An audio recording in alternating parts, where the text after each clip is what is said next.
देता हूँ। जो बाद में लेक्चर देने वाला आता है, कई बार वो ऑड फील करता है, फिर मेरी शिकायत हो जाती है।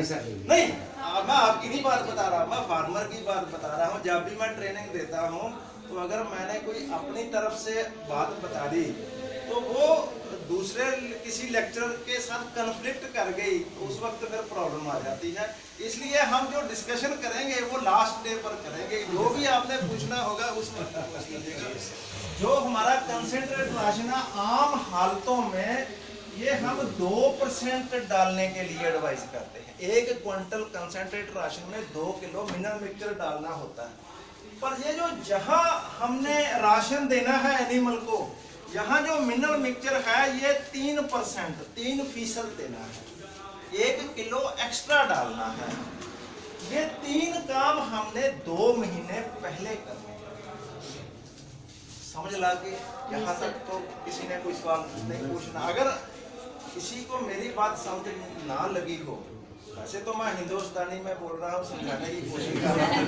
अगर मेरा कोई ऐसा लफ्ज़ पंजाबी वाला आगे आपको समझ ना लगे, आप बता देना, उसी वक्त मैं आपको पूरी समझाने की कोशिश करूंगा।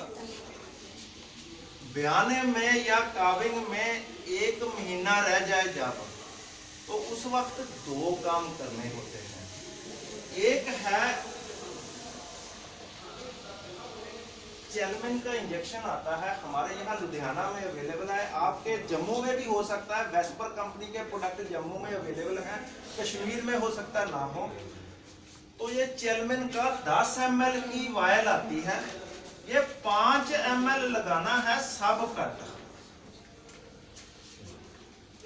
चेलमिन में कॉपर, मैंगानीज और जिंक, ये 3 एलिमेंट होते हैं।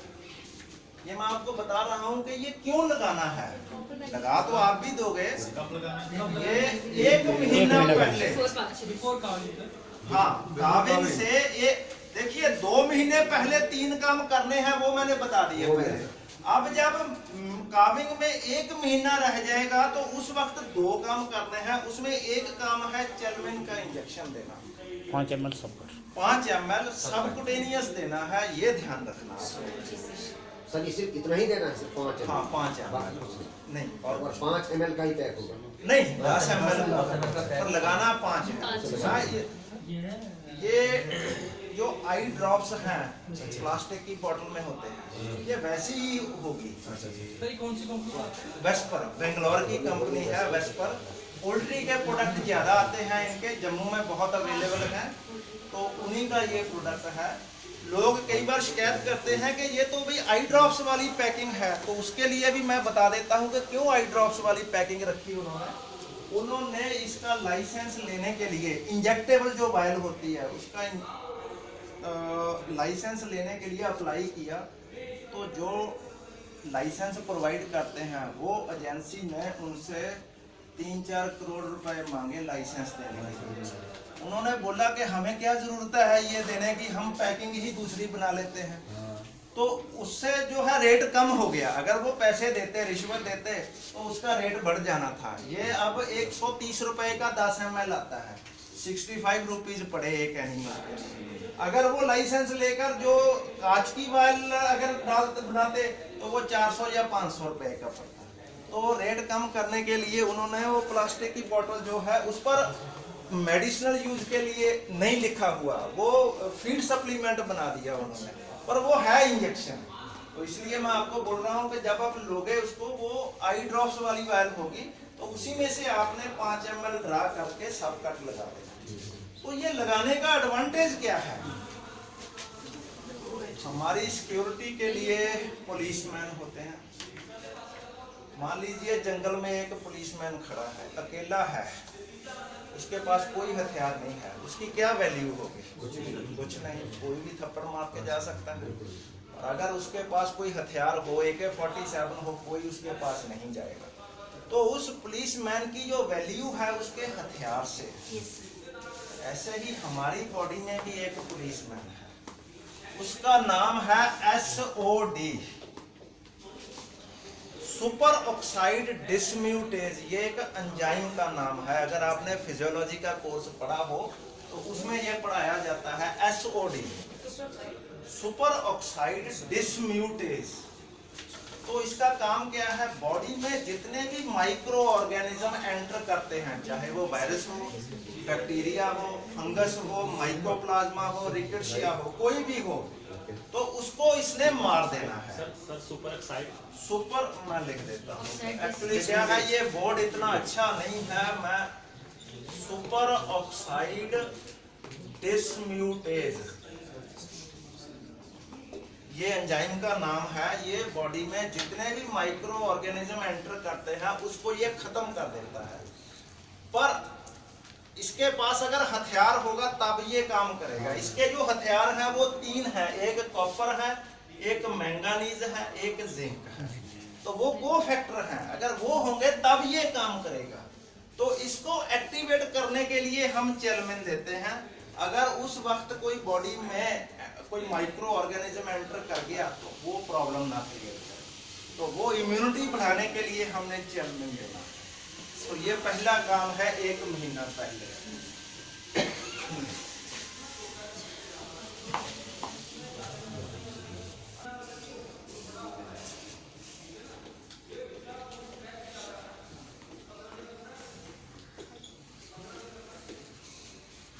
CBG कैल्शियम बोरोग्लूकोनेट, इसकी आपने बॉटल लगानी है इंट्रावीनस। जो हमारी सिफारिश है वो तो 1 लीटर की है। 1 लीटर की जो सिफारिश है ये 500 kg जो बॉडी वेट का एनिमल है उसके लिए है। अगर आपके पास थोड़े हल्के एनिमल हैं तो आप कम भी कर सकते हो। एक बॉटल में 450 ml होता है कैल्शियम बोरोग्लूकोनेट, तो 1 बॉटल लगा सकते हो। अगर एनिमल हैवी है तो आप 2 बॉटल कम से कम जरूर लगानी है। इंट्रावीनस लगानी है और स्लो रख कर लगानी है।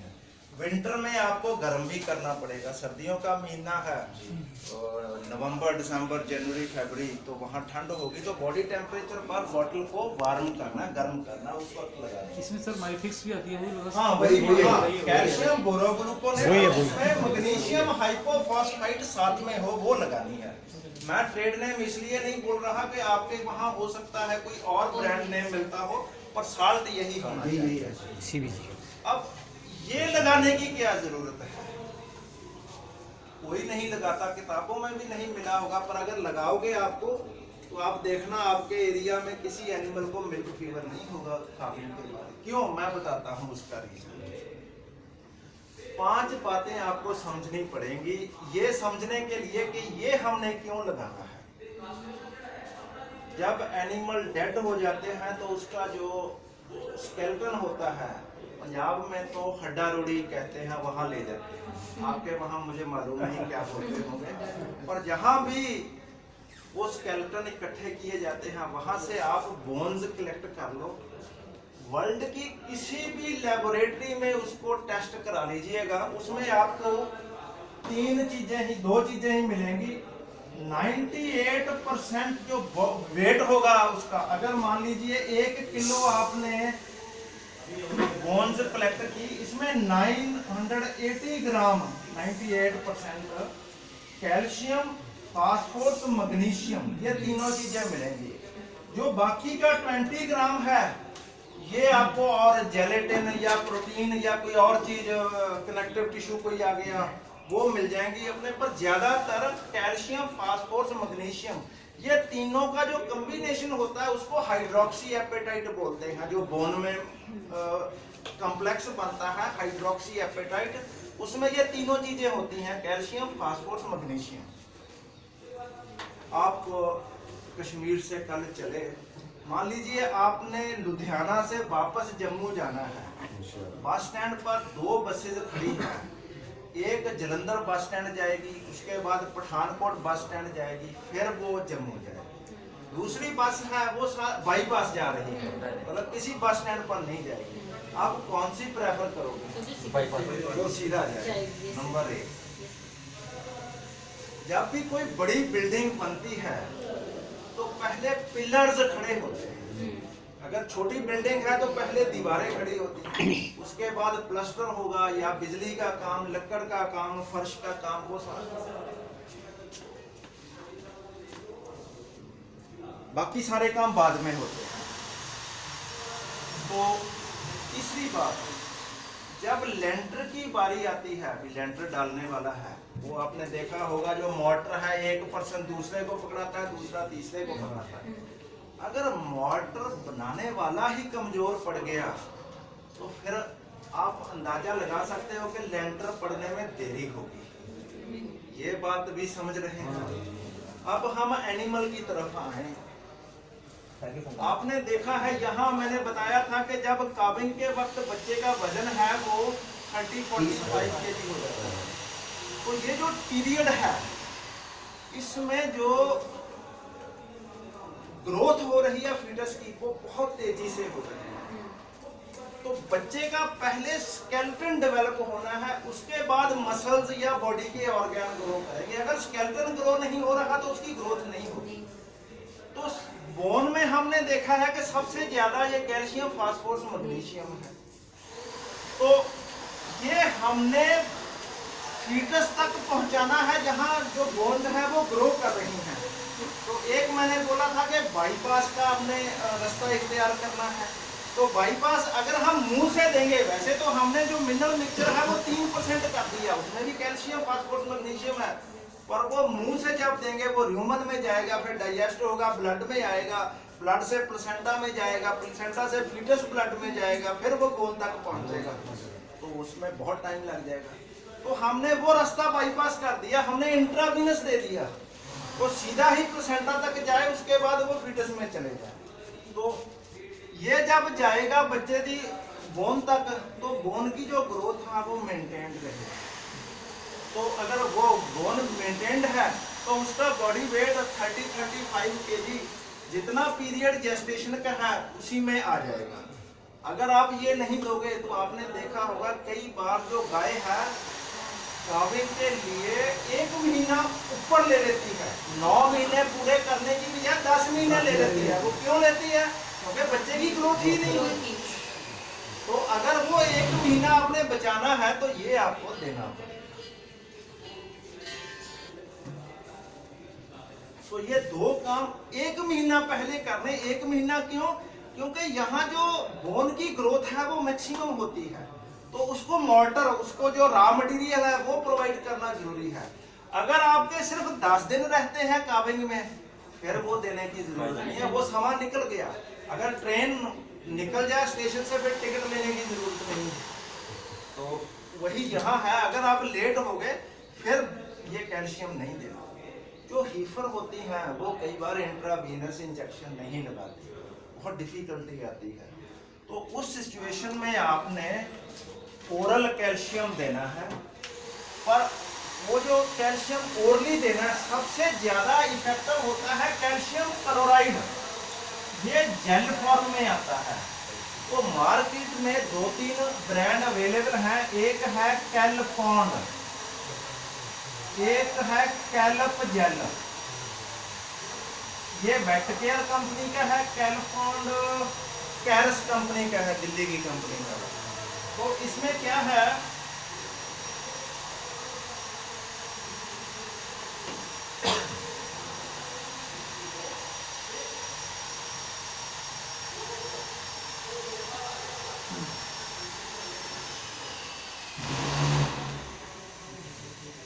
ऐसे बॉटल होती है, इसमें कैल्शियम क्लोराइड होता है। इसको अच्छी तरह हिला लेना ताकि ये नीचे बैठ जाता है, जेल फॉर्म में होता है। तो इसको पहले तो हिलाना पड़ेगा। इसके आगे ड्रेंचिंग पाइप साथ में ही होती है, वो टंग पर आप लेकर इसको स्क्वीज कर दीजिएगा, सारे कंटेंट बाहर निकल आएंगे, तो एनिमल इजीली इसको ड्रेंच कर लेगा। अगर फार्मर एक्सपीरियंस नहीं है तो फिर आपको फार्मर को बोलना पड़ेगा कि भी एस्पिरेशन निमोनिया ना हो जाए, आपने इसको पेड़ी बनाकर देना है, आटे या बेसन की पेड़ी बनाकर दे दो, वो बेटर होगा।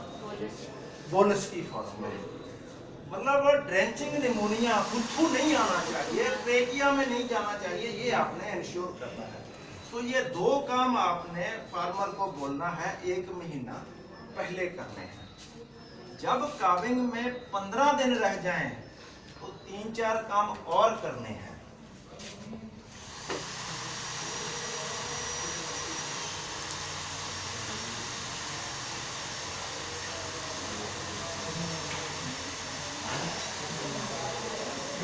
पहला काम है, जितने एनिमल हमने फ्री छोड़े हुए हैं उनको बांध लेना है। हिली एरिया में तो बांध कर ही रखते हैं, पंजाब में यहाँ जो है ओपन पैडक में भी रखते हैं।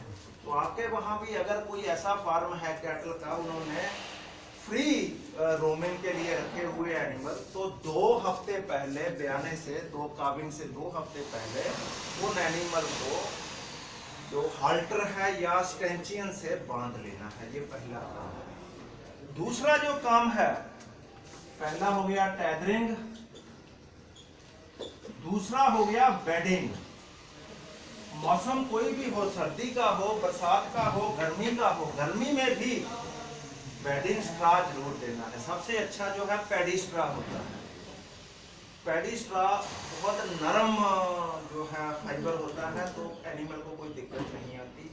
वीट स्ट्रा भी यूज कर सकते हो, पर वो पिछले जो 1 साल पुराना है। जो नया वीट स्ट्रा होगा उसका जो स्ट्रा का धक्का होता है वो बड़ा तीखा होता है।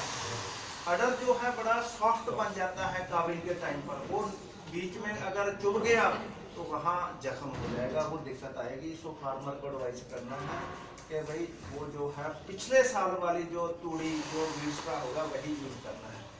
जो रेता सैंड होता है वो नहीं यूज करना।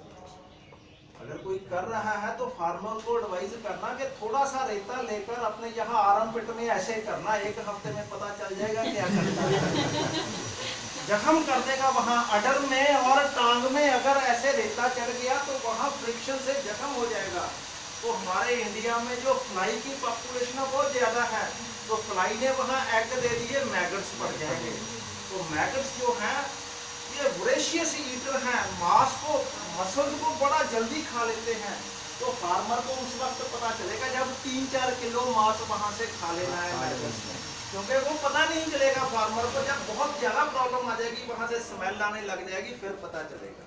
तो फिर वो एनिमल बैठ जाएगा, उसका कुछ नहीं कर सकोगे। तो इससे बचने के लिए फार्मर को ये बोलना है कि सैंड जो है, रेता है, वो नहीं डालना। ये दूसरा काम था। तीसरा काम जो है ग्रूअल, दलिया।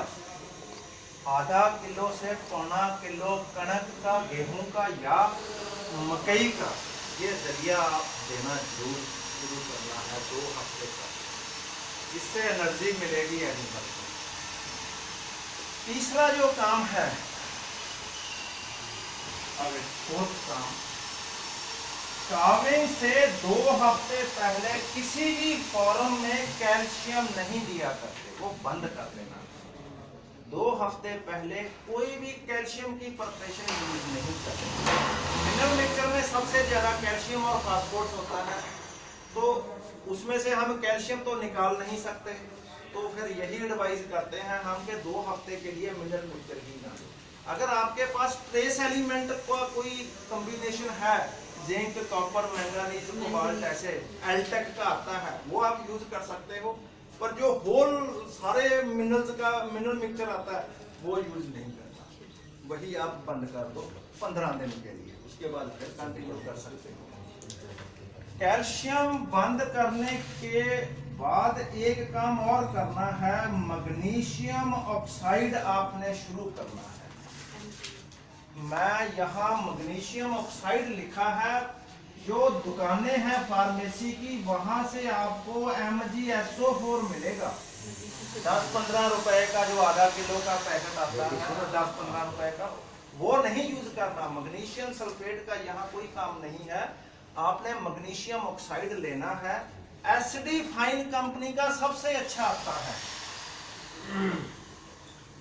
ये आधा किलो की 500 ग्राम की पैकिंग जो है 850 रुपीज की मिलेगी आपको। काफी महंगा है ये, पर आपने ये 10 ग्राम देना है डेली काविंग तक, मतलब 15 ग्राम 15 दिन देना है आपने 10-10 ग्राम का।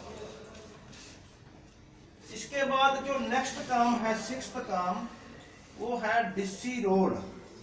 डिस्सी रोल जो है कैडला कंपनी की प्रिपरेशन है, पोल्ट्री में बहुत यूज होती है। इसमें पॉलीकैल्सिफेरोल होता है। ये 5-5 ग्राम 2 बार खिलाना है पशु को। ये 15 दिन में, जब लास्ट के जो जेस्टेशन के 15 दिन होते हैं उसमें ये 2 बार खिलाना है डिस्सीरोल पाउडर 5-5 ग्राम।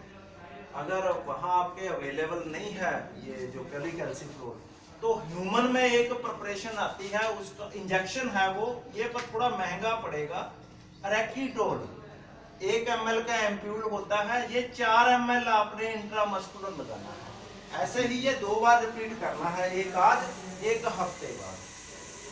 डिस्सीरोल सस्ता पड़ेगा, इंजेक्शन जो है रेक्टिटोल के ये महंगे पड़ेंगे, पर दोनों में से आप कोई भी चूज कर सकते हो, ये आपकी चॉइस होगी। डिस्टोपिया भी नहीं होगा आमतौर पर, प्लेसेंटा इजीली शेड हो जाएगा और ब्याने के बाद एनिमल जो है पूरा दूध देगा।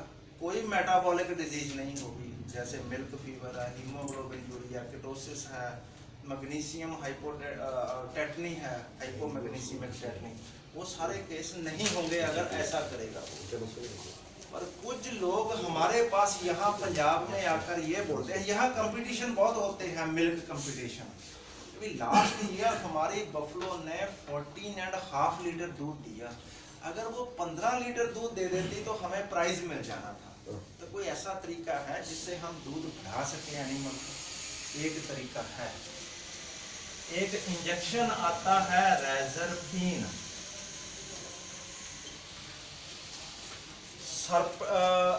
सर्पगंधा सुना होगा आपने, राउवोल्फिया सर्पेंटाइना, आपके वहाँ अवेलेबल होगा हिल्स में।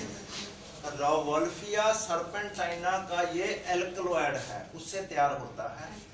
ये आपने जो इंजेक्शन मिलता है रेजरपीन का, ये 2-2 ml 3 बार लगाना है। 2 ml इंट्रामस्कुलर 3 बार लगाना, एक आज, एक 10 दिन बाद, एक फिर इससे मतलब 20th डे, 10-10 दिन के वक्फे से 3 बार लगाना है आपने। तो ये काम क्या करता है, ये जो है एल्वियोलर ग्रोथ को बढ़ाता है। जो एल्वियोलाई का नंबर है वो बढ़ जाएगा। एल्वियोलाई का नंबर बढ़ने से दूध नहीं बढ़ता। दुनिया में ऐसी कोई भी चीज नहीं आती जो दूध सीधा बढ़ा सके। अगर कोई फार्मास्यूटिकल कंपनी वाला बोलता है कि भी इससे दूध बढ़ जाएगा, अगर हम बकरी को खिला दें फिर तो वो गाय बन जानी चाहिए, पर ऐसा नहीं है। दूध सिर्फ कंसंट्रेट राशन या ग्रीन फॉडर देने से ही बढ़ता है। रेजरपीन ने क्या किया, जो अडर है उसका साइज बढ़ा दिया। और किसी के पास 800 सीसी की मारुति है, किसी के पास स्कॉर्पियो है 3 लीटर कैपेसिटी है इंजन की, तो हमने इंजन बढ़ा दिया। इंजन बढ़ाने से उसकी जो है ताकत बढ़ गई। मारुति में 5 लोग बैठ सकते हैं, उसमें 10 लोग बैठ सकते हैं, वो तेजी से सफर कर सकती है। पर दोनों को चलाने के लिए आपको डीजल या पेट्रोल डालना पड़ेगा, उसके बगैर वो कोई भी गाड़ी चलेगी नहीं। ऐसे ही रेजरपीन से आपने अडर की कैपेसिटी बढ़ा दी, एल्वियोलाई का नंबर बढ़ा दिया, पर दूध बढ़ाने के लिए फॉडर देनी पड़ेगी, वो एक्स्ट्रा देनी पड़ेगी, कंसंट्रेट राशन भी एक्स्ट्रा देना पड़ेगा, तो उससे फिर दूध बढ़ जाएगा। तो ऐसे आप फार्मर को एडवाइज कर सकते हो, ज्यादा दूध लेने के लिए इतने काम करने हैं। इसके बारे में अगर आपका कोई सवाल है, कुछ